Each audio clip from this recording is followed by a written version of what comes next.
So people often ask me why I joined the NDP. Here's my story.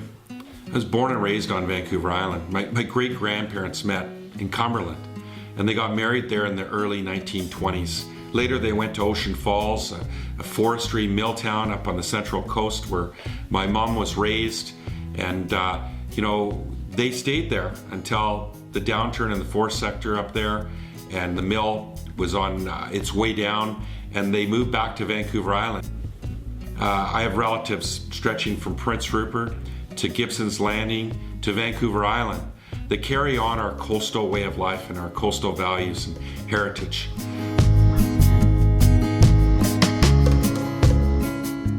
My mom, she went to Qualicum Beach where she went to school, and later to Parksville and Port Alberni and Victoria.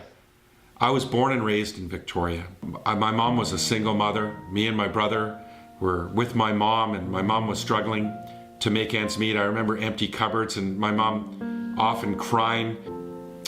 We were at church on Thanksgiving, 1974, and I remember clear as a bell when Leif Wergeland and his wife Darlene and their family gave us a beautiful basket of fruit and vegetables at Thanksgiving at a time when we were desperate. We didn't know what we were going to do next. And it just gave us that light that we needed to know that we counted, that somebody cared. I was really lucky when my mom met my dad, who raised me. My dad came from a very difficult upbringing.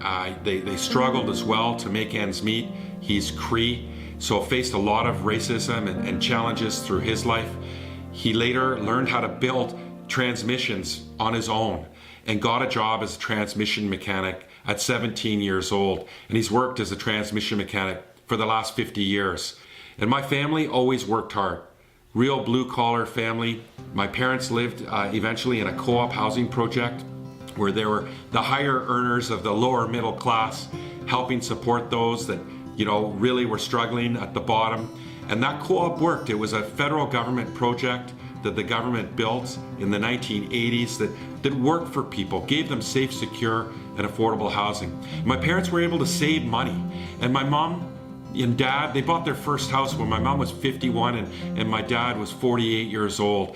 This is the kind of projects that get people started.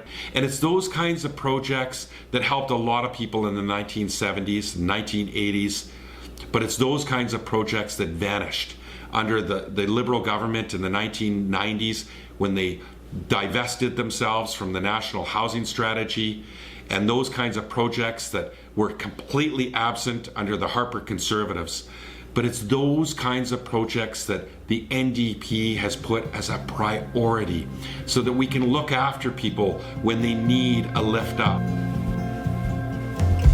And I think about the NDP. I think about our values to ensure that people have safe, secure, and affordable housing, that people aren't having to make a choice between rent and putting food on the table and buying medicine, or making sure they have adequate, affordable, safe childcare for their children so they can get back into the workforce and help support their families.